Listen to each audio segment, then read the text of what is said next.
ശാലു, എനിക്ക് നിന്റെ അവസ്ഥ മനസ്സിലാകും. യൗവനം വിട്ടുമാറാത്ത ഒരു പെണ്ണിൻ്റെ ശാരീരിക ആവശ്യങ്ങൾ എനിക്ക് ശരിക്കും അറിയാം. നീ പേടിക്കണ്ട. ആരും അറിയാതെ ഞാൻ ഈ കാര്യം മുന്നോട്ട് കൊണ്ടുപോകാം. നമുക്ക് ശരിക്കും സുഖിക്കാം. അജേഷിൻ്റെ വാക്കുകൾ കേട്ട് ശാലിനി തറഞ്ഞു നിന്നുപോയി. തൻ്റെ ഭർത്താവും മനുവേട്ടൻ സ്വന്തം ജ്യേഷ്ഠനെ പോലെ കണ്ടിരുന്ന മനുഷ്യനാണ് മുന്നിൽ നിൽക്കുന്നത്. മനു മരിച്ചിട്ട് മാസങ്ങളെ ആയിട്ടുള്ളൂ. ആ ഓർമ്മകളുടെ ചൂടാറും മുൻപേ ആ വീട്ടിലെ തണലായി നിൽക്കേണ്ട ഒരാൾ ഇത്രയും നീചമായി സംസാരിക്കുമെന്ന് അവൾ സ്വപ്നത്തിൽ പോലും കരുതിയില്ല. എന്താ ജേഷേട്ടാ ഈ പറയുന്നത്? നിങ്ങൾക്ക് വട്ടാണോ? ശാലിനി വിറയ്ക്കുന്ന ശബ്ദത്തിൽ ചോദിച്ചു. അജേഷ് ഒന്ന് ചിരിച്ചു, ഒരുതരം വന്യമായ ചിരി. നീ എന്താ ശാലു ഇങ്ങനെ പേടിക്കുന്നത്? മനു പോയി, അതിനർത്ഥം നിന്റെ ജീവിതം അവസാനിച്ചു എന്നാണോ? നിനക്കും ആഗ്രഹങ്ങളുണ്ടാകില്ലേ? മീര അറിയാതെ ഞാൻ നിന്നെ പൊന്നുപോലെ നോക്കിക്കൊള്ളാം. അയാളുടെ വാക്കുകൾ പൂർത്തിയാക്കാൻ അവൾ അനുവദിച്ചില്ല. സർവശക്തിയെ സംഭരിച്ച് ശാലിനി അയാളുടെ കരണത്തടിച്ചു. ഇറങ്ങിപ്പോടാ വിടുന്ന്. മനുവേട്ടൻ നിങ്ങളെ എത്രത്തോളം വിശ്വസിച്ചിരുന്നുവെന്ന് എനിക്കറിയാം. സ്വന്തം പെങ്ങളുടെ ഭർത്താവായിട്ടല്ല, ജ്യേഷ്ഠനായിട്ടാണ് അദ്ദേഹം നിങ്ങളെ കണ്ടിരുന്നത്. എന്നിട്ടും ഇതായിരുന്നോ നിങ്ങളുടെ മനസ്സിലിരിപ്പ്? അജേഷ് കവിളിൽ കൈവച്ച് അവളെ ക്രോധത്തോടെ നോക്കി. നീ ഇതിനനുഭവിച്ചാലു, ഓർത്തു വെച്ചു. അയാൾ അവിടെ നിന്ന് ദേഷ്യത്തോടെ ഇറങ്ങിപ്പോയി. തൊലി ഉരിഞ്ഞു പോകുന്ന അത്രയും ആത്മരോഷം അവൾക്ക് തോന്നി. ഇതാദ്യത്തെ അനുഭവമല്ല. മനു മരിച്ച വാർത്ത അറിഞ്ഞ നിമിഷം മുതൽ പലരുടെയും നോട്ടം മാറുന്നത് അവൾ ശ്രദ്ധിച്ചിരുന്നു. ഭർത്താവ് മരിച്ചാൽ ഒരു പെണ്ണ് ഏറ്റവും കൂടുതൽ ആഗ്രഹിക്കുന്നത് ശാരീരിക സുഖമാണെന്ന് വിശ്വസിക്കുന്ന ഒരു പറ്റം വികല മനസ്സുകൾ അവൾക്ക് ചുറ്റും വല വിരിച്ചിരുന്നു. ആശ്വാസവാക്കുകളുമായി വരുന്നവരുടെ കണ്ണിലെ കാമം തിരിച്ചറിയാൻ അവൾക്ക് അധിക നേരം വേണ്ടി വന്നില്ല. ഇത്തരം സാഹചര്യങ്ങളിൽ താൻ തളർന്നു നിന്നാൽ പിന്നെ ജീവിതത്തിൽ മുന്നോട്ടു പോകാൻ കഴിയില്ല എന്നൊരു പാഠം ഇതിനകം തന്നെ അവൾ പഠിച്ചു കഴിഞ്ഞിരുന്നു. പിറ്റേന്നു മുതൽ വീട്ടിലെ അന്തരീക്ഷം മാറി തുടങ്ങി. മനുവിൻ്റെ പെങ്ങൾ മീരയുടെ പെരുമാറ്റത്തിൽ പെട്ടെന്നൊരു മാറ്റം അവൾ കണ്ടു. മനു മരിച്ചതോടെ നീ എൻ്റെ സ്വന്തം അനിയത്തിയാണെന്ന് പറഞ്ഞ് ചേർത്ത് പിടിച്ചവൾ ഇപ്പോൾ തന്നെ കാണുമ്പോൾ മുഖം തിരിക്കുന്നു. ശാലിനിക്ക് വല്ലാത്ത സങ്കടം വന്നു. ആ ഇടയ്ക്കാണ് അവിടേക്ക് അപ്പുറത്തെ വീട്ടിലെ ആളുകൾ കല്യാണം ക്ഷണിക്കാൻ വേണ്ടി വന്നത്. അതിലവരുടെ മകനും ഉണ്ടായിരുന്നു. അയാൾ എന്തോ ചോദിച്ചതിന് ശാലിനി ചിരിയോടെ മറുപടി പറഞ്ഞു.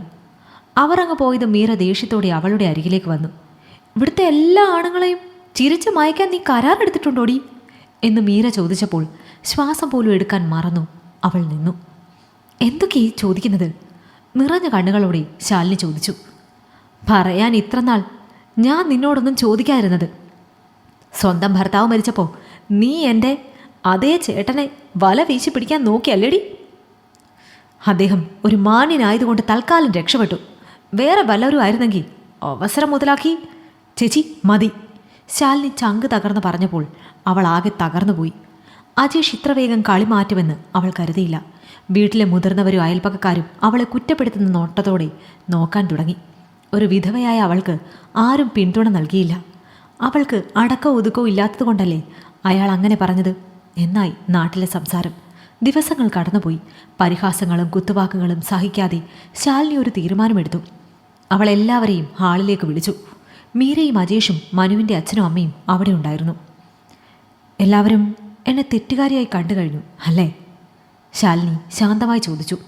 പിന്നല്ലാതെ, അജേഷേട്ടൻ നുണ പറയില്ലല്ലോ, മീര പുച്ഛത്തോടെ പറഞ്ഞു.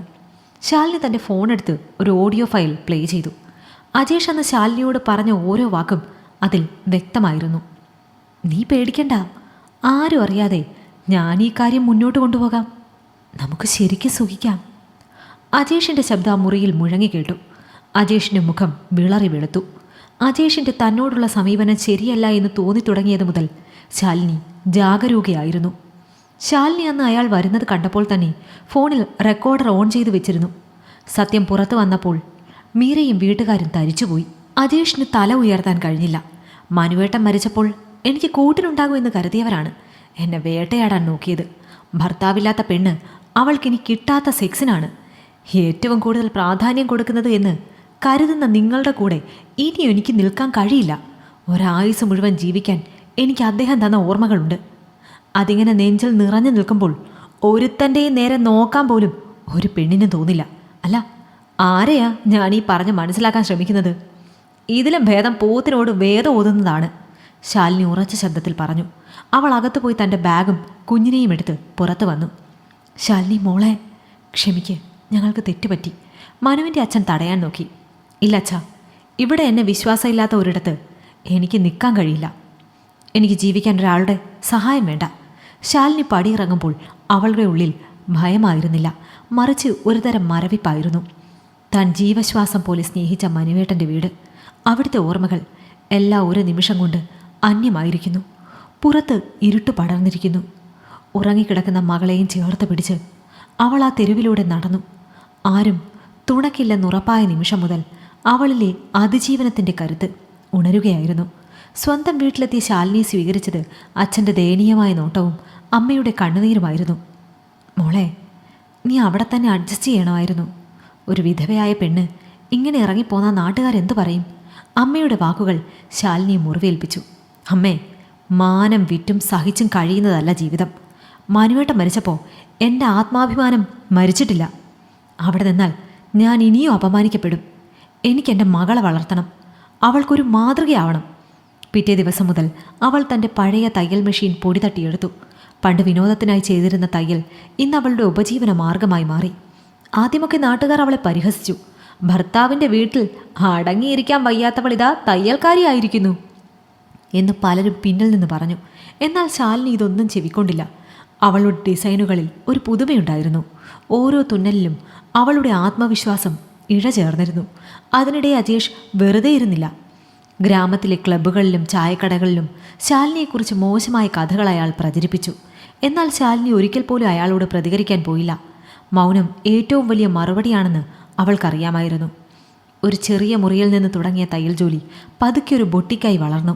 സോഷ്യൽ മീഡിയയുടെ സാധ്യതകൾ അവൾ കൃത്യമായി ഉപയോഗിച്ചു.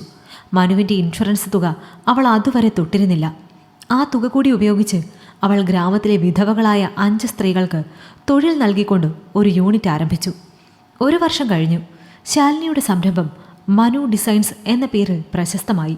ഇതിനിടയിൽ അജേഷിൻ്റെ ജീവിതം തകിടം മറിഞ്ഞു. അവൻ്റെ ചതികളും വഴിവിട്ട ബന്ധങ്ങളും മീര തിരിച്ചറിഞ്ഞു. വീട്ടിൽ വഴക്കുകൾ പതിവായി. ഒടുവിൽ കടബാധ്യതകൾ കൂടി അജേഷിന് തൻ്റെ വീട് വിൽക്കേണ്ടി വരുമെന്ന അവസ്ഥയെത്തി. ആ വാർത്ത കേട്ടപ്പോൾ ശാലിനിയുടെ ഉള്ളിൽ പക തോന്നിയില്ല, മറിച്ച് ഒരുതരം സഹതാപം മാത്രം. ഒരു ദിവസം ശാലിനിയുടെ സ്ഥാപനത്തിലേക്ക് അപ്രതീക്ഷിതമായി മീര വന്നു. കണ്ണ് നിറഞ്ഞുകൊണ്ട് മീര ശാലിനിയുടെ മുന്നിൽ നിന്നു. ശാലു, എന്നോട് ക്ഷമിക്ക്. അന്ന് ആ മനുഷ്യൻ്റെ വാക്ക് കേട്ട് ഞാൻ നിന്നെ ഒരുപാട് വേദനിപ്പിച്ചു. ഇന്ന് ഞാൻ അതിൻ്റെ ഫലം അനുഭവിക്കുകയാണ്. അയാൾ എന്നെയും ചതിച്ചു. മീര വിതുമ്പി. ശാലിനി അവളെ ചേർത്ത് പിടിച്ചു. മീരച്ചി, എനിക്ക് ആരോടും പരാതിയില്ല. അന്ന് ആ വീട്ടിൽ നിന്ന് പുറത്തായതുകൊണ്ടാണ് ഇന്ന് ഞാൻ ഈ നിലയിലെത്തിയത്. ശാലിനി മീരയെയും കൂടെ കൂട്ടി. താൻ തുടങ്ങിയ തൊഴിൽശാലയിൽ മീരയ്ക്ക് ഒരു സ്ഥാനം അവൾ നൽകി. തന്നോട് തെറ്റ് ചെയ്തവരോട് പ്രതികാരം ചെയ്യേണ്ടത് അവരെ തകർത്തുകൊണ്ടല്ല, മറിച്ച് അവരെക്കാൾ ഉയരത്തിൽ വളർന്ന് കാണിച്ചു കൊടുത്തുകൊണ്ടാണെന്ന് ശാലിനി തെളിയിച്ചു. ഇന്ന് ശാലിനി ഒരു വലിയ തയ്യൽ യൂണിറ്റിൻ്റെ ഉടമയാണ്. സ്വന്തം കാലിൽ നിൽക്കുന്ന ആരുടെയും മുന്നിൽ തലകുനിക്കാത്ത ഒരു പെണ്ണ്. സമൂഹത്തിൻ്റെ വേട്ടയാടലുകൾക്ക് മുൻപിൽ തളരാതെ തൻ്റെ കുഞ്ഞിനു വേണ്ടി അവൾ ഒരു പുതിയ ലോകം കെട്ടിപ്പടുത്തു. ഈ കഥ നിങ്ങൾക്കിഷ്ടമായെങ്കിൽ ലൈക്ക് ചെയ്യൂ. നിങ്ങളുടെ അഭിപ്രായങ്ങൾ കമന്റായി രേഖപ്പെടുത്തൂ. കൂടുതൽ കഥകൾ കേൾക്കാൻ ഈ ചാനൽ സബ്സ്ക്രൈബ് ചെയ്യൂ.